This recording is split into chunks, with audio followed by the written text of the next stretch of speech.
morning. This is the 4th English session for class 8 for this week. Now what are we going to do today? Today we are going to do the question and answers of the ant and the cricket. I hope that you have gone through the poem thoroughly. Haven't you? Yes. And I hope, I'm sure you must have understood the poem and completed your assignment as well. So did you read the poem thoroughly? Yes, I know you must have read the poem thoroughly. So let's begin. Today we are going to do the question and answers of the ant and the cricket.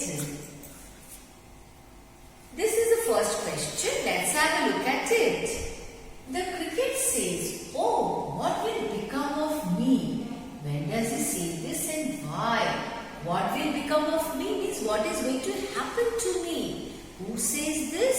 The cricket says this. Once again I repeat the question. The cricket says, "Oh, what will become of me?" Actually the cricket here is worried, confused. When does he say this and why? Let's have a look at the answer. Here's the answer. The cricket said this out of desperation and starvation. He has no food to eat. He thinks he's going to starve to death, die without food. He's so worried, desperate. When he realized that he had nothing to eat. So when did he become desperate? Is why? When he realized that he had no food to eat, his cupboard was empty. He could not even find a piece of bread. There was not even a piece of bread in his cupboard. All he could see was snow all around. So what could he see? Only snow all around. The ground was covered with snow. There was nothing to eat.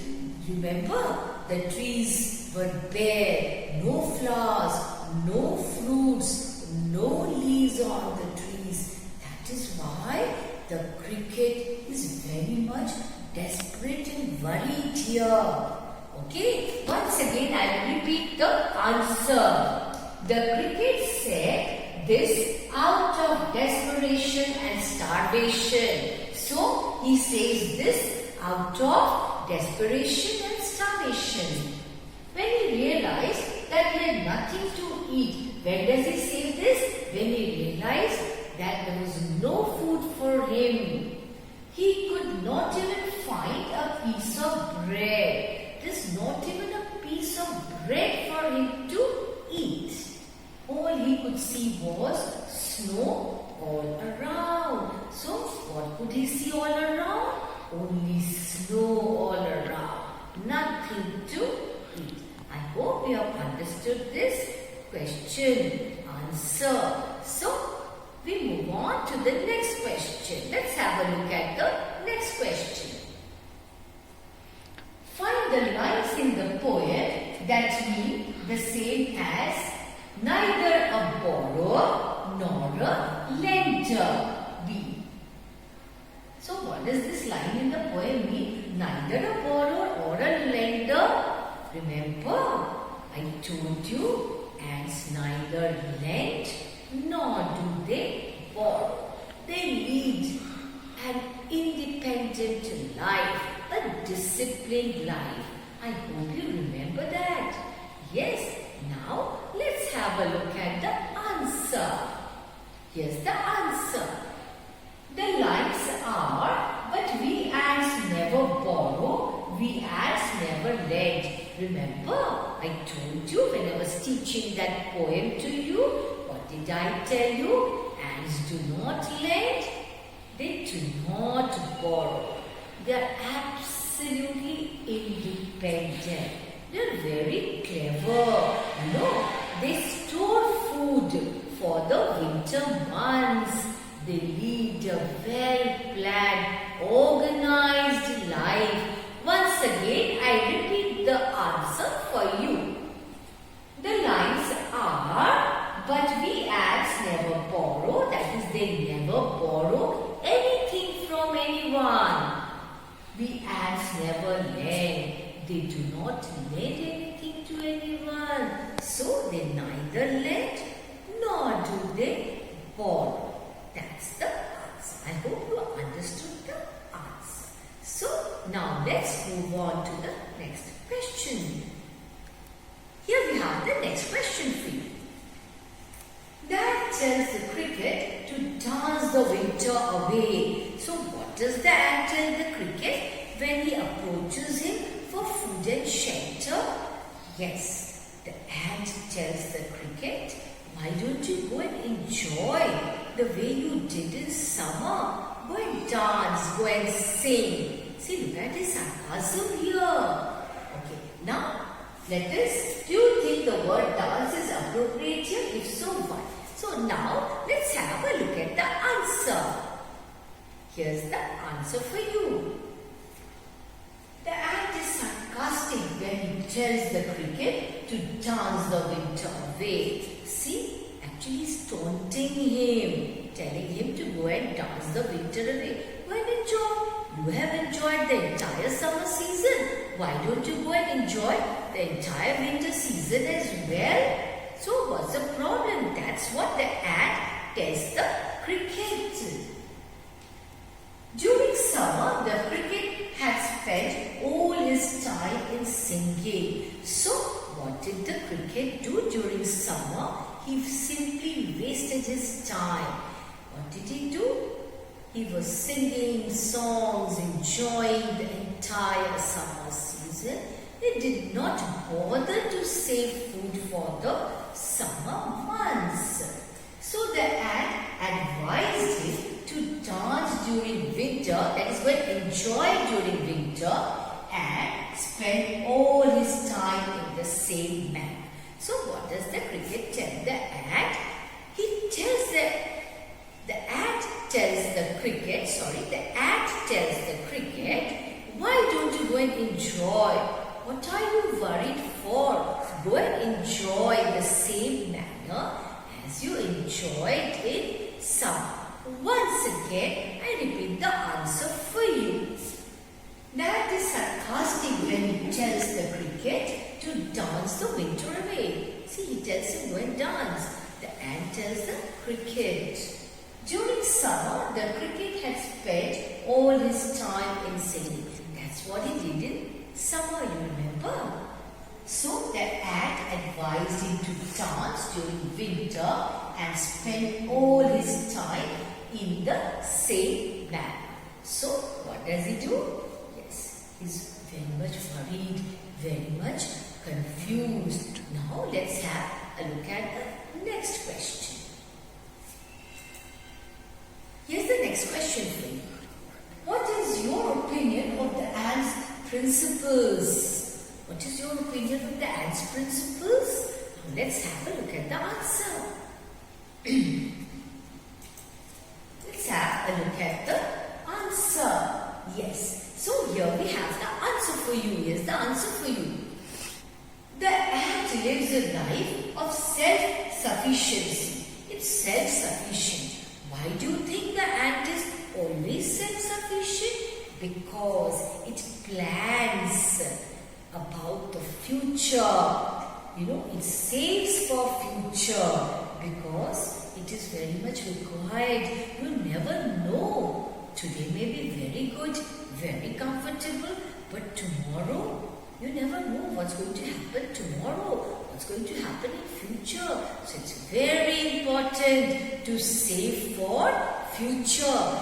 That's what the ant does here. That's why the ant is self-sufficient. It is not dependent on anybody, but likes to work hard. It does not depend on anything. It is a very hard-working creature. Works very hard, leads a very disciplined life.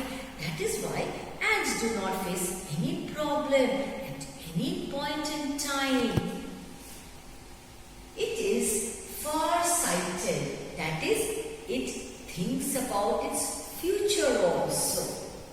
To save grains for a rainy day, because the ant knows once it starts raining heavily, there will be no food anywhere. The ground will be covered with water, so there will be no food at all. Not borrowing and lending grains to others and saving grains. So what does the ant do? It doesn't borrow, it doesn't lend. It saves for its future. Doesn't know what's going to happen tomorrow. So it leads a very well planned, organized life. It doesn't lend, it doesn't borrow. For hard times are the two important principles which guide it. So what are the two principles that guides the ant? The hard times. See? The two important principles, saving for hard times and not lending and not borrowing. So what are the two principles? It doesn't lend, it doesn't borrow. And what's the next principle? It saves grains for the hard days. That is the winter months. I hope you understood this answer. So now let's move on to the next question. So here we have the next question. Which lines in the poem express the poet's comment? Read them aloud. So I am going to read aloud for you the lines which express the poet's comment. So here's the answer. Folks call it fable. I warrant it too. I warrant it too. Some crickets have 4 legs and some have 2. So these lines in the poem express the poet's comment. That is, crickets have 2 legs. Sorry, crickets 4 legs. Then who has 2 legs? Obviously, we humans have 2 legs. Yes, but you know sometimes what happens? Yeah, human beings work very hard, but sometimes they too are lazy like the cricket. And then if you become lazy like the cricket, what's going to happen? You have to suffer in future if you don't save for your future. That is what is emphasized in the poem by the poet. Once again, I repeat the answer for you. Which lines in the poem express the poet's comment? I'll tell you. Folks call it fable. I warrant it true. Some crickets have 4 legs and some have 2. So this is emphasized by the poet. It brings out the central idea of the poet. And now let's move on to the next question. Write the comment in your own words. Let us see what's that. He says this problem of borrowing and lending is also prevalent in human beings. So this problem of what? Of lending and borrowing. Human beings also very often they lend and borrow. But according to the poet, that is according to the ant, this is not correct. One should neither lend nor should one borrow, because you have to save for your future. You have to think about your own future. Otherwise, what's going to happen? You will face so many difficulties if you do not save for your future. Your condition will be like that of the cricket, because the cricket never bothered to save for future. And that's why it was so worried. It was without food, without shelter. So your condition also will be like cricket if you do not save for your future. Remember that. Now let's see what's next. Find adjectives in the first stanza associated with the summer and spring. So, you have to find 3 adjectives. From which stanza? The first stanza. Let us find out. Let's see what it is. The adjectives are, what are the adjectives? The 3 adjectives are warm, sunny and gay. So, these 3 adjectives are associated with summer and spring. In summer it is warm, very sunny, it is very hot. In spring, one is gay, one is so happy. Why? Because nature looks so beautiful, lovely. Trees are full of flowers, fruits, leaves.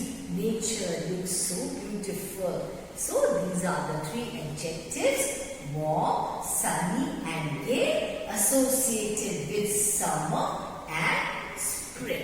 With that, we come to the end of today's session.